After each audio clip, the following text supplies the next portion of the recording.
कांग्रेस सांसद प्रमोद तिवारी ने लोकसभा में विपक्ष के नेता राहुल गांधी की चुनाव आयोग पर की गई टिप्पणी का समर्थन करते हुए कहा कि राहुल गांधी ने जो बातें कही हैं वे लोकतंत्र की रक्षा के लिए कही गई हैं। उन्होंने कहा कि चुनावी अनियमितताओं और पारदर्शिता पर सवाल उठाना किसी भी जनप्रतिनिधि का अधिकार और कर्तव्य है। यदि देश के नेता चुनाव आयोग से जवाब मांगते हैं तो ये लोकतांत्रिक प्रक्रिया का हिस्सा है कि उसका उल्लंघन। तिवारी ने जोर देकर कहा कि अब चुनाव आयोग को पारदर्शिता और जनता के विश्वास के लिए इन सवालों का स्पष्ट जवाब देना चाहिए।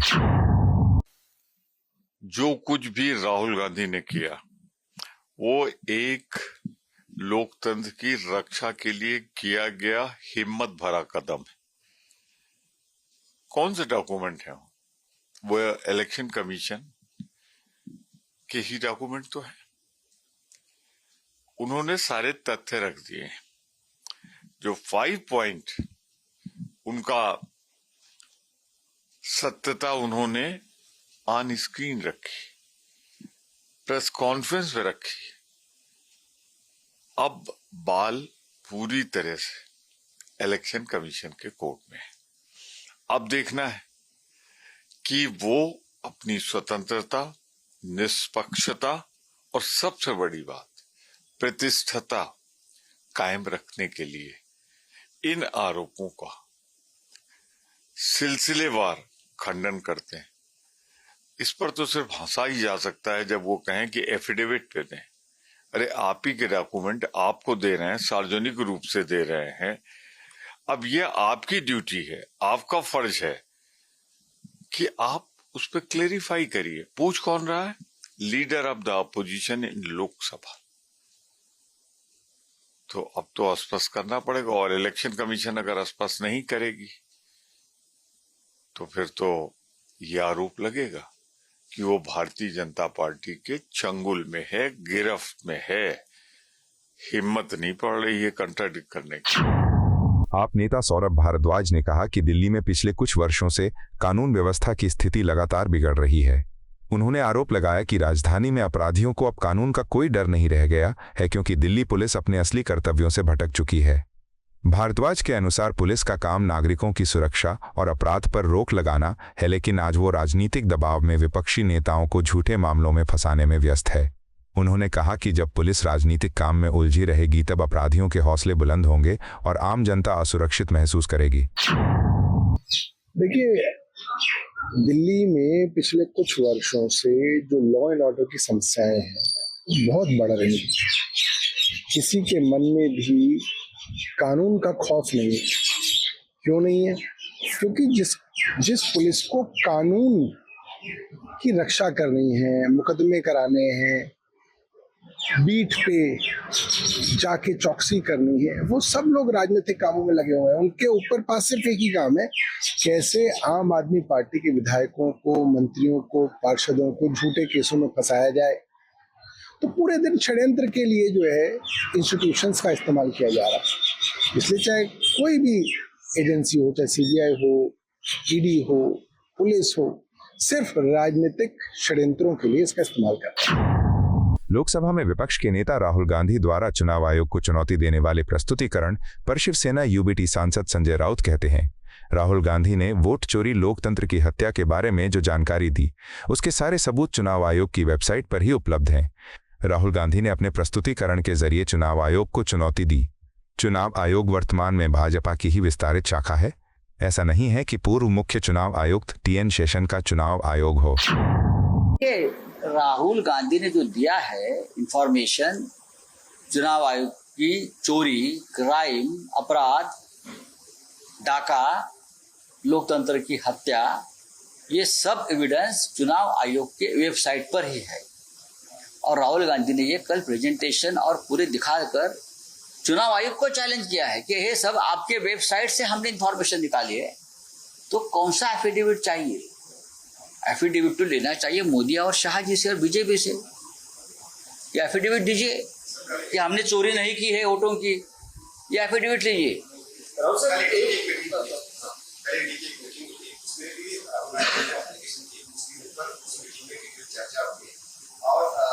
ये कहती है कि वो चुनाव आयोग देखिए, चुनाव आयोग भारतीय जनता पार्टी की एक्सटेंडेड ब्रांच है।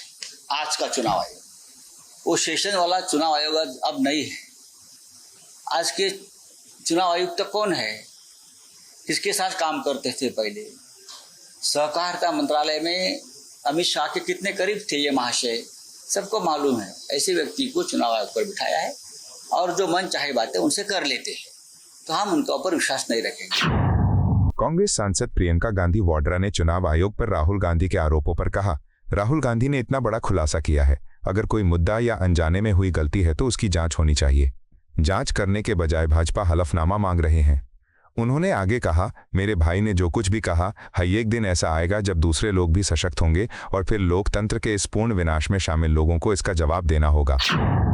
देखिए, जो पिटिशन है उसको ठीक से समझिए, थोड़ा सा नीचे करिए। पिटिशन किस नियम के तहत है? जो एफिडेविट मांग रहे हैं, उस नियम के तहत 30 दिन के अंदर आप एफिडेविट दो, नहीं तो कुछ नहीं होने वाला। तो एफिडेविट क्यों चाह रहे हैं? तो इतना बड़ा खुलासा किया है। अगर ये सब है, मान लो अगर अनइंटेंशनल गलती है, तो आप उसको इन्वेस्टिगेट करिए। आप वोटर लिस्ट दे क्यों नहीं रहे हैं? आप इन्वेस्टिगेट कर क्यों नहीं रहे हैं? उसके बजाय आप कह रहे हैं कि एफिडेविट साइन करके दो। इससे बड़ा ओथ क्या है जो हम सदन में लेते हैं? इससे बड़ा इस देश में कोई भी ओथ है नहीं है। वो ओथ तो लिया हुआ है, पब्लिक में सब कुछ कह रहे हैं, दिखा रहे हैं आपको कि देखिए 40,000 फर्जी वोट हैं, 10,000 पता नहीं जो भी है, उनके आंकड़े मुझे याद नहीं है, बट जो भी 11,000, 1 लाख से ज़्यादा एक असेंबली में, एक विधानसभा के अंदर। आप समझ सकते हैं, जो चुनाव लड़ता है वो समझता है इस बात को। विधानसभा का चुनाव और उसमें 1 लाख आपने फर्जी वोट डाल दिए, तो जहां जो जीते आप कहेंगे वही जीतेगा। स्पष्ट है, उससे कम चाहिए होते हैं विधानसभा में। तो कांग्रेस सांसद मोहम्मद जावेद ने कहा, राहुल गांधी के बयान को आरोप कहना गलत है क्योंकि उन्होंने केवल तथ्य और जानकारी साझा की है। उन्होंने बताया कि राहुल गांधी ने उदाहरणों के माध्यम से स्पष्ट किया कि कैसे एक पार्टी के वोट घटाकर दूसरी पार्टी को पहुंचा दिए गए। जावेद के अनुसार ये वही बातें हैं जिन्हें जनता पहले से महसूस कर रही थी, लेकिन अब उन्हें ठोस उदाहरणों के साथ उजागर किया गया है। उन्होंने कहा कि ये मामला चुनावी प्रक्रिया की पारदर्शिता और लोकतंत्र की विश्वसनीयता से जुड़ा है, जिसे नजरअंदाज नहीं किया जा सकता। ये आरोप ने जानकारी दी, ये जानकारी पब्लिक से आप भी सुनते होंगे, हम भी जानते हैं कि जहाँ पे वोट किसी एक पार्टी को मिलना चाहिए, उसकी वोटें कम होके दूसरे पार्टी को हो जाता है। आपने वोटर ये ईवीएम में कभी नहीं सुना होगा कि भाई इस बटन को दबाइए और दूसरे छाप में चला जाए। जब भी होता है वो बीजेपी के छाप में जाता है। कैसे होता है? ये मिरेकल तो नहीं हो सकता। तो उन्होंने एक्सपोज किया है, जो आवाम जानती थी उसको बकायदा एग्जाम्पल दिखा के उन्होंने बताया किस तरह धांधली की गई। लोकसभा में विपक्ष के नेता राहुल गांधी द्वारा चुनाव आयोग पर लगाए गए आरोपों पर एनसीपी-एससीपी विधायक रोहित पवार ने कहा, हमने देखा कि कैसे लोग लोकसभा चुनाव के नतीजों के दौरान जश्न मना रहे थे, जबकि महाराष्ट्र विधानसभा चुनाव के दौरान कोई बाहर नहीं निकला। राहुल गांधी ने कल चुनाव आयोग के बारे में कई बातें उजागर की और अब लोग सोच रहे हैं कि चुनाव आयोग भाजपा का ही एक रूप है। अच्छी चीज की सबका कहना था। अगर आप देखो 24 में जब इलेक्शन हुआ था, जब लोकसभा इलेक्शन हुआ तो सब जगह जल्लोश आपको दिखा था। लोग रास्ते पे आए थे, एंजॉय कर रहे थे, सेलिब्रेट कर रहे थे। लेकिन जब विधानसभा महाराष्ट्र का इलेक्शन हुआ था, कोई भी बाहर नहीं आया था। जो लोग चुन के आए, ये सत्ता वाले लोग, उनको भी नहीं लगा था कि हम चुन के आएंगे। मतलब कहा ना कहा तो भी ऑब्जेक्शन बहुत लोगों ने इलेक्शन कमीशन के प्रोसेस पे या इलेक्शन प्रक्रिया पे वहां पे ऑब्जेक्शन लिया था। अब ये चीजें लोगों के मन में थी। कल अगर आप देखो तो राहुल गांधी जी ने विद प्रूफ बहुत सारी ऐसी चीजें बताई जो हुई है। अभी लोगों को लग रहा है कि हाँ, डेफिनेटली इलेक्शन कमीशन ये भाजपा का एक्सटेंडेड डिपार्टमेंट है और वहां पे उन्होंने बहुत सारे ऐसे निर्णय, जैसे कि हमने वीडियो मांगे थे कि उस दिन कितने लोग वहां पे आए थे, कैसे आए, उसके वीडियो हमने मांगे थे, लेकिन इलेक्शन कमीशन ने इमीडिएटली वहां पे निर्णय लिया था कि हम वीडियो नहीं देंगे। तो ऐसे जिस तरीके से इलेक्शन कमीशन वहां पे बर्ताव कर रहा है, उसे एक ही पता चल रहा है कि इलेक्शन कमीशन ये मैनेज हो सकता है और बीजेपी का वो डिपार्टमेंट की तरफ वहां पे काम कर रहा है। इसीलिए राहुल गांधी जी ने जो भूमिका ली, बहुत जबरदस्त भूमिका, विद प्रूफ भूमिका की। अभी उसमें इलेक्शन कमीशन ही राहुल गांधी जी को बोल रहा है आपके ऊपर एक्शन हम क्यों नहीं ले। जब हमने बोला कि हमको ये इंफॉर्मेशन वो इंफॉर्मेशन दो, तब इलेक्शन कमीशन बात ही नहीं सुनता था, कभी हमको रिस्पॉन्ड भी नहीं करता था। और यहाँ पे जब पोल कॉल हुई, चोरी पकड़ी गई, तब देखो इलेक्शन कमीशन ने नोटिस भी भेजा। इलेक्शन कमीशन को कहना है जो करना है करो, हम लोगों के हित में, जो लोकशाही के लिए या डेमोक्रेसी के लिए इंपॉर्टेंट है, उसके हित में वहां पे डेमोक्रेसी के बाजू से रहेंगे, संविधान के बाजू से रहेंगे और लड़े। कांग्रेस सांसद गौरव गोगोई ने कहा, राहुल गांधी की प्रेस कॉन्फ्रेंस के बाद चुनाव आयोग ने जिस तरह से जवाब देना जरूरी समझावा उनकी झिझक और बेचैनी को दर्शाता है। वे राहुल गांधी के तीखे सवालों का सटीक जवाब नहीं दे पाए। अब वे सबूत और घोषणाएं मांग रहे हैं, लेकिन राहुल गांधी पहले ही सारे सबूत सार्वजनिक रूप से पेश कर चुके हैं। अगर चुनाव आयोग के पास अलग या विरोधाभासी तथ्य हैं तो उन्हें प्रकाशित करना चाहिए। राहुल गांधी ने कई नामों का जिक्र किया। अगर आपके पास आंकड़े हैं तो बताएं कि उन्हें वो जानकारी आपकी आधिकारिक वेबसाइट से नहीं मिली। देखिए, जिस प्रकार से चुनाव आयोग ने राहुल गांधी जी के प्रेस वार्तालाप के बाद उत्तर देना वाजिब समझा, तो उस उत्तर में ही उनकी हिचकिचाहट हमें दिखाई देती है, उनकी बेचैनी दिखाई देती है, क्योंकि राहुल गांधी जी के पॉइंटेड सवालों का वो पॉइंटेड उत्तर नहीं दे पा रहे। अब भी प्रमाण मांग रहे हैं, अब डिक्लेरेशन मांग रहे हैं। अरे सारा सबूत तो कल राहुल गांधी जी ने देश के सामने उजागर किया। आप उस सबूत का, अगर आपके पास कुछ विभिन्न तथ्य हैं, विपरीत तथ्य हैं, तो आप वो प्रकाशित करें। ये जो विभिन्न नामों का उल्लेख राहुल गांधी जी ने दिया, आप अपने तथ्यों दिखाकर कहें कि राहुल गांधी जी ने आपकी ईसी के वेबसाइट से वो जानकारी नहीं ली। आप और प्रमाण मांग रहे हैं, डिक्लेरेशन मांग रहे हैं, सारा तो सच देश के सामने है। अब इलेक्शन कमीशन को एक निष्पक्ष रूप लेना चाहिए और यही हमारे देशवासियों का ये मौलिक अधिकार है, संवैधानिक अधिकार है, एक ऐसा चुनाव आयोग आधुनिक भारत में जो सबके प्रति निष्पक्ष हो। भाजपा के राष्ट्रीय प्रवक्ता प्रदीप भंडारी ने लोकसभा में विपक्ष के नेता राहुल गांधी के चुनाव आयोग पर लगाए गए आरोपों पर तीखी प्रतिक्रिया दी। उन्होंने कहा कि राहुल गांधी एक पुरस्कार के हकदार हैं क्योंकि उन्होंने किसी भी राजनेता द्वारा बोले गए सबसे बड़े झूठ का गिनीज वर्ल्ड रिकॉर्ड बनाया है। भंडारी के अनुसार राहुल गांधी का उद्देश्य लोकतंत्र में जनता का विश्वास बढ़ाना नहीं बल्कि उसमें अविश्वास पैदा करना है, क्योंकि वो खुद जनता का विश्वास जीतने में असफल रहे हैं। उन्होंने आरोप लगाया कि राहुल गांधी बेबुनियाद दावे करके देश की लोकतांत्रिक संस्थाओं की साख को कमजोर करने की कोशिश कर रहे हैं। राहुल गांधी को एक अवार्ड मिलना चाहिए। दुनिया में Guinness book of world record उन्होंने बनाया है। सबसे ज्यादा झूठ अगर किसी राजनेता ने बोला है तो राहुल गांधी लोकतंत्र में जनता का अविश्वास पैदा करना चाहते हैं, क्योंकि वो निरंतर जनता का विश्वास नहीं जीत पा रहे। कल उन्होंने प्रेस कॉन्फ्रेंस के अंदर एक आदित्य श्रीवास्तव करके व्यक्ति का नाम रखा और उसके एपिक आईडी के साथ कहा कि उसका नाम 3 जगह है।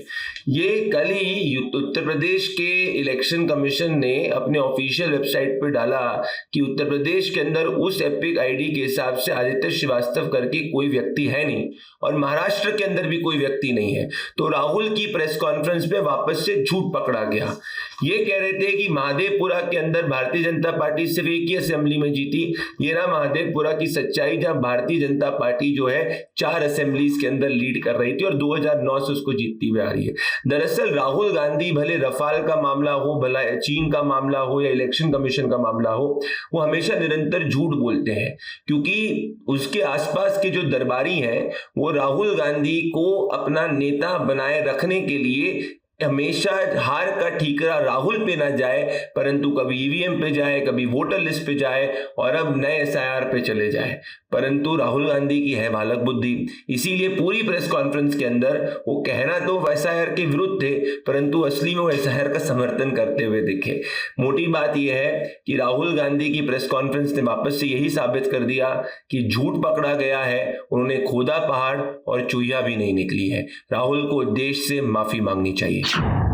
लोकसभा में विपक्ष के नेता राहुल गांधी द्वारा चुनाव आयोग पर लगाए गए आरोपों पर शिवसेना यूबीटी की राज्यसभा सांसद प्रियंका चतुर्वेदी ने कहा, कल राहुल गांधी ने कर्नाटक से स्पष्ट सबूत पेश किए कि कैसे वोट जोड़े और काटे जा रहे हैं।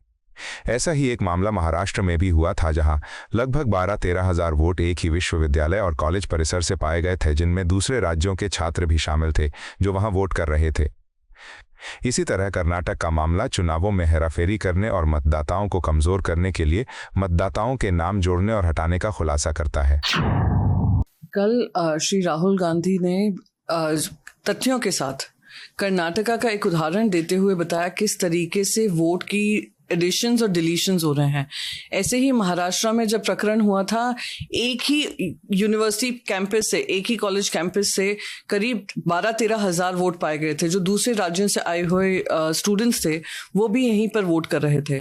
तो उसी तरीके से उन्होंने अब कर्नाटका का दिखाया है कि वोटर एडिशन डिलीशन कर करके ये लोग इलेक्शंस को मैनिपुलेट कर रहे हैं, वोटर्स को अंडरमाइन कर रहे हैं। और जो जेपी नड्डा जी ने वन नेशन वन इलेक्शन की आवाज़ लगाई थी, स्लोगन दिया था लोकसभा चुनाव से पहले, जहां उन्होंने कहा था वन नेशन वन पार्टी कहा था। वन नेशन वन पार्टी तो हो नहीं पाया, 400 से ऊपर पार करने की बात थी, वो हो नहीं पाया। तो वो इलेक्शन कमीशन के माध्यम से अपने एजेंडा को पूरा करने का काम कर रहे हैं। ये बहुत ही दुर्भाग्यपूर्ण है और इस पे सही मायने से इलेक्शन कमीशन को आकर इस पर जवाब देना चाहिए, बल्कि वो धमकी दे रहे हैं कि एविडेंस राहुल गांधी जी प्रोवाइड करें। दूसरी बात, पार्लियामेंट में जो लोग चुनकर आए हैं, प्रतिनिधि चुनकर आए हैं, जनता के वोट से चुनकर आए हैं। अगर वहां पर इस पर चर्चा नहीं होगी तो कहां पर चर्चा होगी? और चर्चा को पूरी तरीके से डिसरप्ट करने का काम जो केंद्र सरकार कर रही है, उसी से समझ में आ रहा है कि चोर की दाढ़ी में तिनका है। इस पर चर्चा होनी चाहिए, पार्लियामेंट में होनी चाहिए। इलेक्शन कमीशन ऑफ इंडिया को जवाब देना चाहिए और बताना चाहिए किस तरीके से आप लोग वोट्स क्या कम और एडिशंस और सब्ट्रैक्शंस कर रहे हैं अपने आप के लिए, आपके सरकार बनाने के लिए। राहुल गांधी जी ने इलेक्शन कमीशन ऑफ इंडिया के प्रोसेस को लेकर सवाल उठाए हैं। जवाब किसको देना चाहिए? इलेक्शन कमीशन ऑफ इंडिया को, राइट? क्या भारतीय जनता पार्टी अब official spokes person election commission of India की बन गई है, या इलेक्शन कमीशन ऑफ इंडिया का कार्यालय भारतीय जनता पार्टी से मर्ज हो गया है? तो ये जो काम हो रहा है, SIR का भी काम हो रहा है, वो एक और ध्रुवीकरण का माध्यम बन चुका है, जहां पे 60 लाख से ज्यादा लोगों को, मतदाताओं को अभी तो वोट रोल में नहीं आया है। अब जब स्क्रूटनी शुरू होगी तो और छटनी होगी।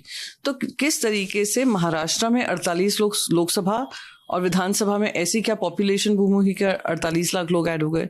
सिमिलरली बिहार में ऐसा क्या हुआ है कि इलेक्शन से 5 महीने पहले SIR होता है और उसमें आप इतने सारे वोट्स निकाल लेते हैं, वोटर्स निकाल लेते हैं। हर असेंबली कॉन्स्टिट्यूंसी में 5-6 हजार की जीत हार होती है। आप हर कॉन्स्टिट्यूंसी से लोगों को निकाले दे रहे हैं, तो ये किसका फायदा हो रहा है? केंद्रीय गृह मंत्री अमित शाह द्वारा सीतामढ़ी में मां जानकी मंदिर के भूमि पूजन समारोह में मंत्री विजय कुमार चौधरी ने कहा, आज बिहार के लोगों के लिए एक ऐतिहासिक दिन है, क्योंकि माता सीता के भव्य मंदिर और परिसर का शिलान्यास केंद्रीय गृह मंत्री और मुख्यमंत्री नीतीश कुमार संयुक्त रूप से करेंगे।